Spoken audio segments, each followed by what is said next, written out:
YouTube channel commerce study material. My name is Aarti and आज की video में हम पढ़ेंगे balance of payment and balance of trade के बारे में कि बैलेंस ऑफ पेमेंट क्या होता है और बैलेंस ऑफ ट्रेड क्या होता है और ये दोनों टर्म एक दूसरे से अलग कैसे हैं। तो सबसे पहले आता है balance of payment. Balance of payment क्या है?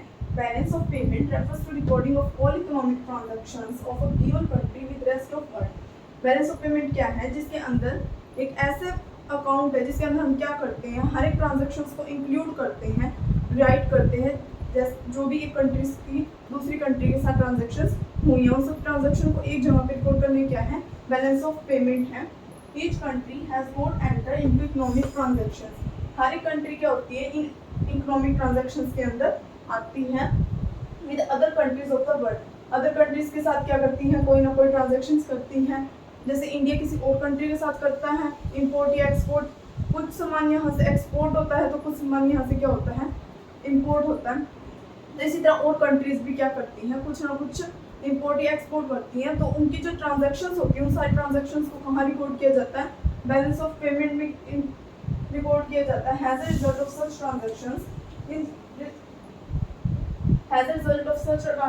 ट्रांजैक्शंस का रिजल्ट क्या रहता है कि it receives make payments from and make payment to other countries. इसे इंपोर्ट करेंगे तो हमें क्या करनी पड़ेगी, दूसरी कंट्री को पेमेंट करनी पड़ेगी, और एक्सपोर्ट करते हैं तो दूसरी कंट्री हमें क्या देती है, पेमेंट देती है। तो ये सारी जितनी भी पेमेंट्स हुई है, जितनी भी रिसिप्ट हुई है, उन सबको क्या करा जाता है, बैलेंस ऑफ पेमेंट के अंदर रिकॉर्ड किया जाता है।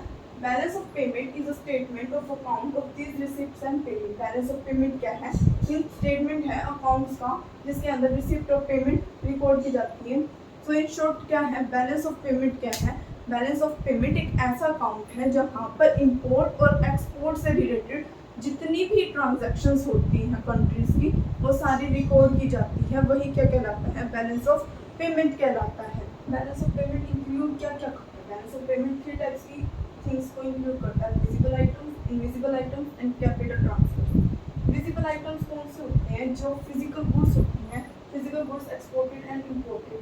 फिजिकल गुड्स को एक्सपोर्ट और इंपोर्ट करना किसके अंदर इंक्लूड होता है, विजिबल आइटम्स के अंदर। ये सारी जो विजिबल जितनी भी आइटम्स होंगी वो सारी किसके अंदर रिकॉर्ड की जाएंगी, इन सबसे related transactions balance of payment के अंदर रिकॉर्ड की जाएंगी। फिर आता है इनविजिबल आइटम्स। इनविजिबल आइटम्स में जितनी भी हमारे पास जैसे सर्विसेज आती हैं जिन्हें हम देख नहीं सकते, विजिबल होते हैं जिन्हें हम देख सकते हैं, छू सकते हैं, लेकिन इनविजिबल जिसे हम देख या छू नहीं सकते, ऐसी जो आइटम्स होते हैं वो किसके अंदर, जैसे कि सर्विसेज, बैंक सर्विसेज होती हैं, उनको हम देख नहीं सकते, छू नहीं सकते, लेकिन इनसे रिलेटेड जितनी भी ट्रांजैक्शन होंगी वो भी क्या की जाएंगी, बैलेंस ऑफ पेमेंट के अंदर रिकॉर्ड की जाएंगी। फिर आता है विजिबल आइटम जिनको हम देख और छू सकते हैं, जैसे कोई भी गुड्स हुई,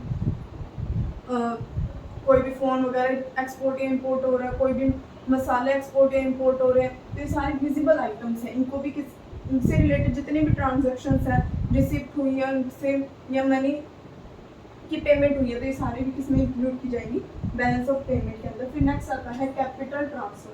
कैपिटल ट्रांसफर क्या होता है? कैपिटल ट्रांसफर मतलब हमने एक कंट्री ने दूसरी कंट्री के अंदर अपनी इन्वेस्टमेंट की या फिर उन्होंने कोई फॉरेन डेब्ट्स वगैरह परचेज की, मतलब इन सब चीज़ों से रिलेटेड जितनी भी ट्रांजैक्शन होगी ना कैपिटल से रिलेटेड, वो सारी कहाँ रिकॉर्ड की जाएंगी, बैलेंस ऑफ पेमेंट के अंदर। तो इन शॉर्ट क्या कह सकते हैं, बैलेंस ऑफ पेमेंट के अंदर हर एक टाइप की ट्रांजैक्शंस को रिकॉर्ड किया जाता है, चाहे वो कैपिटल हो, चाहे वो विजिबल या इनविजिबल आइटम्स, किसी भी टाइप के आइटम्स हो, उन सबको क्या किया जाएगा, बैलेंस ऑफ पेमेंट के अंदर रिकॉर्ड किया जाएगा। स्ट्रक्चर या form of balance of payment. Structure क्या, बैलेंस ऑफ पेमेंट को बनाते हैं तब उसको स्ट्रक्चर क्या रहेगा कि कैसे वो बैलेंस ऑफ पेमेंट अकाउंट बनता है। तो इसको बनाने के लिए हमें 3 अकाउंट्स ओपन करने पड़ते हैं। कौन कौन से, current account, capital account and overall balance of payment. Current account के अंदर जितनी भी विजिबल और इनविजिबल गुड्स हैं इन दोनों को क्या किया जाएगा, रिकॉर्ड किया जाएगा। मतलब विजिबल आइटम्स और इनविजिबल आइटम्स जितनी भी इंपोर्ट या एक्सपोर्ट हुई है, इनसे रिलेटेड जितने भी ट्रांजैक्शन हुई है कंट्रीज में, उन सबको क्या किया जाएगा, करंट अकाउंट के अंदर रिकॉर्ड किया जाएगा। फिर आता है कैपिटल अकाउंट। कैपिटल अकाउंट के अंदर क्या रिकॉर्ड किया जाता है, जितनी भी कैपिटल ट्रांसफर्स हुए हैं, लाइक अगर हमने हमारी कंट्री ने दूसरी कंट्री के अंदर इन्वेस्टमेंट की है या किसी और कंट्री को लोन दिया है, जितनी भी इन्वेस्टमेंट, जितनी भी कैपिटल से रिलेटेड इन्वेस्टमेंट आती है वो सारी कहाँ रिकॉर्ड होती हैं, कैपिटल अकाउंट के अंदर रिकॉर्ड होती है। एंड थर्ड आता है overall balance of payment. Overall balance of payment का मतलब क्या है, जितना भी करंट अकाउंट का बैलेंस आया, जितना भी करंट अकाउंट का बैलेंस आया उसमें हम क्या ऐड कर देंगे, कैपिटल अकाउंट का बैलेंस। तो इन दोनों का जो एडिशन के बाद जो आंसर आएगा वो क्या हो जाएगा, हमारा ओवरऑल बैलेंस ऑफ पेमेंट हो जाएगा। इन शॉर्ट हम ये भी कह सकते हैं कि बैलेंस ऑफ पेमेंट बनाने के लिए हमें कौन कौन सी आइटम थी, इनविजिबल, विजिबल और कैपिटल ट्रांसफर, ये 3 ट्रांजैक्शन रिकॉर्ड करता था। इन तीनों के लिए अलग अलग क्या बनाए गए, अकाउंट्स बनाए गए। करंट अकाउंट के अंदर हम क्या क्या डालते थे, विजिबल और इनविजिबल डालते हैं आइटम्स जितनी भी एक्सपोर्ट इंपोर्ट हुई है। कैपिटल अकाउंट के अंदर जितने भी कैपिटल ट्रांसफर हुए हैं एक कंट्री से दूसरी कंट्री के अंदर, वो सारे कहाँ डालेंगे, कैपिटल अकाउंट के अंदर रिकॉर्ड करेंगे। और थर्ड आता है ओवरऑल बैलेंस ऑफ पेमेंट। तो इसके अंदर हम current account plus capital account दोनों का ही टोटल लेके चलते हैं। अब आता है disequilibrium in balance of payment. जब हम बैलेंस ऑफ पेमेंट बनाते हैं तो 3 अकाउंट्स बनाते हैं, current account, capital account and overall balance of payment. जो करंट अकाउंट का बैलेंस होता है वो कभी भी हमारा ऊपर नीचे हो सकता है कि दोनों साइड्स मैच ना करे, कभी हमारी रिसिप्ट्स ज़्यादा हो जाती है तो कभी हमारी पेमेंट ज़्यादा हो जाती है। अगर रिसिप्ट्स ज़्यादा हो तो उसे कौन सा कहते हैं, फेवरेबल बैलेंस ऑफ पेमेंट कहते हैं। अगर हमारी रिसिप्ट्स ज़्यादा हो पेमेंट से तो क्या होगा, उसे हम सरप्लस भी कहेंगे और क्या कह सकते हैं कि अभी देखो बैलेंस ऑफ पेमेंट क्या है, इस बी का मतलब है बैलेंस ऑफ पेमेंट, एफ का मतलब है फेवरेबल और यहाँ पे आर का मतलब रिसिप्ट एंड पी का मतलब पेमेंट है। यहाँ पे रिसिप्ट क्या होगी, पेमेंट से ज़्यादा होगी। और अनफेवरेबल बैलेंस ऑफ पेमेंट के अंदर क्या होगा कि हमारी पेमेंट्स किससे ज़्यादा होंगी, रिसिप्ट से ज़्यादा होंगी। इस टाइम पे हम इसको क्या कहते हैं, डेफिशिट बैलेंस कहते हैं। इसे क्या कहते हैं, डेफिशिट बैलेंस। अगर रिसिप्ट ज़्यादा हो पेमेंट से तो उसे सरप्लस बैलेंस कहते हैं, और अगर पेमेंट्स ज़्यादा हो तो उसे क्या कहते हैं, डेफिशिट बैलेंस कहते हैं। ये हमारे पास 2 केसेस आते हैं जिसके अंदर फेवरेबल के अंदर क्या रहेगा कि रिसिप्ट ज़्यादा होंगी, अनफेवरेबल के अंदर पेमेंट्स ज़्यादा होंगी। इक्विलिब्रियम बैलेंस ऑफ पेमेंट क्या होता है, इक्विलिब्रियम यानी कि रिसिप्ट्स एंड पेमेंट्स जब दोनों इक्वल हो जाएंगी तब क्या आएगा हमारा equilibrium balance of payment.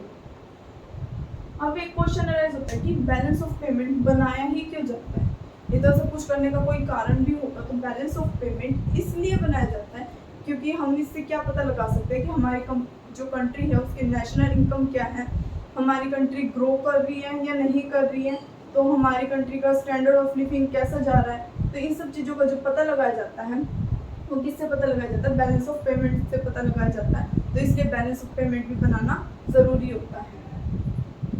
Topic आता है बैलेंस ऑफ ट्रेड। अभी तक हमने किसके बारे में पढ़ा, बैलेंस ऑफ पेमेंट के बारे में पढ़ा कि बैलेंस ऑफ पेमेंट क्या है, जिसके अंदर हमारे ट्रांजैक्शंस को क्या किया जाता है, इंक्लूड किया जाता है, चाहे वो विजिबल आइटम्स हो या चाहे इनविजिबल या कैपिटल ट्रांसफर, हर एक ट्रांजैक्शन को क्या किया जाएगा, रिकॉर्ड किया जाएगा। लेकिन बैलेंस ऑफ ट्रेड क्या होता है, balance of trade refers to the difference between the value of total import and export of the visible physical goods.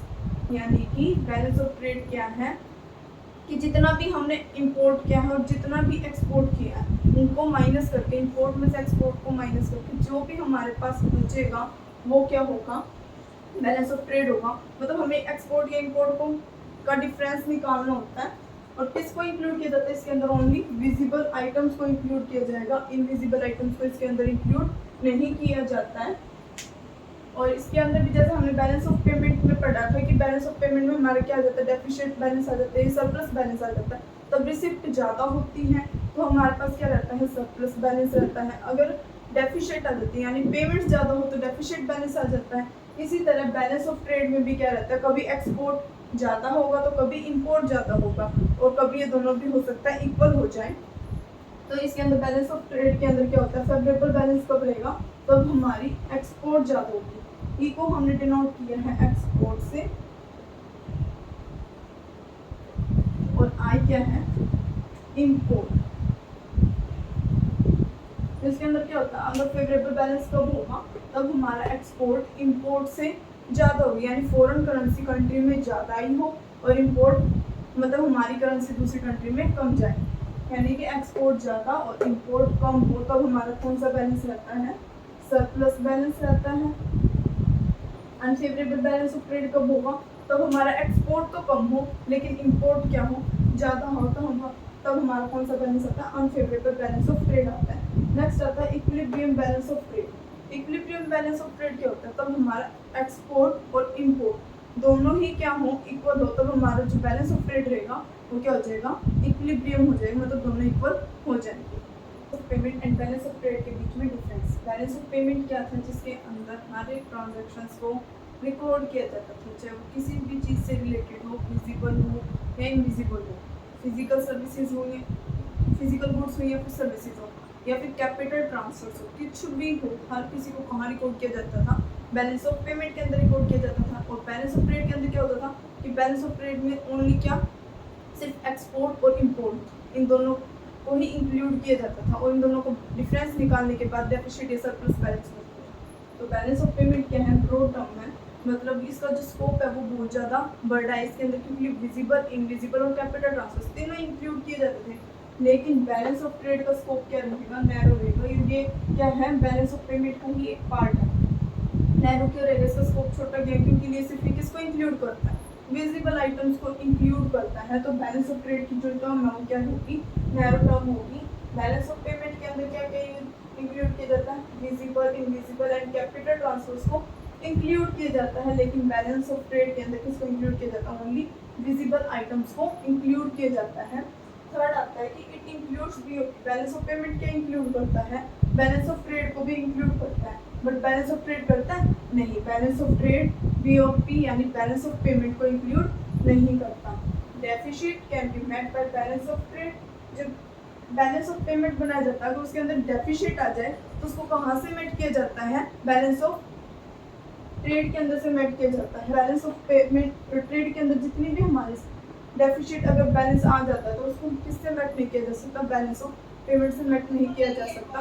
तो बैलेंस ऑफ पेमेंट क्या होता है, बैलेंस ऑफ पेमेंट क्या होता है, बहुत ज़्यादा यूजफुल होता है, मोस्ट सिग्निफिकेंट होता है बैलेंस ऑफ ट्रेड से, क्योंकि बैलेंस ऑफ पेमेंट के अंदर हर एक चीज़ की ट्रांजैक्शन रिकॉर्ड की जाती है। इससे हम एम्प्लॉयमेंट का पता लगा सकते हैं, हम क्या कर सकते हैं, नेशनल इनकम वगैरह, और ये हमारे आउटपुट पर भी क्या करता है, इफेक्ट डालता है कि हम कितनी, एक कंट्री यानी इंडिया कंट्री मान लो दूसरी कंट्री में एक्सपोर्ट कर रही है, तो वो देखेगी ना कि भाई कितना एक्सपोर्ट होता है सर, उसी के अकॉर्डिंग क्या किया जाएगा, प्रोडक्ट बनाया जाता है, तो आउटपुट के ऊपर भी इफेक्ट आता है बैलेंस ऑफ पेमेंट। लेकिन बैलेंस ऑफ ट्रेड के अंदर क्या होता है, ओनली विजिबल आइटम्स को डाला जाता है, तो ये ज़्यादा हेल्पफुल नहीं रहता। तो बैलेंस ऑफ पेमेंट क्या रहता है, मोर हेल्पफुल रहता है बैलेंस ऑफ ट्रेड से। आई होप आपको ये वीडियो पसंद आई होगी। तो ये एक छोटा सा कंसेप्ट है इसके बारे में, balance of payment and balance of trade के बारे में, इन दोनों के बीच में मैंने आपको डिफरेंस भी बताया। आई होप कि आपको ये अच्छे से समझ में आया होगा। अगर आपको ये वीडियो अच्छी लगी हो तो प्लीज़ हमारी वीडियो को लाइक, शेयर एंड चैनल को सब्सक्राइब ज़रूर कीजिएगा।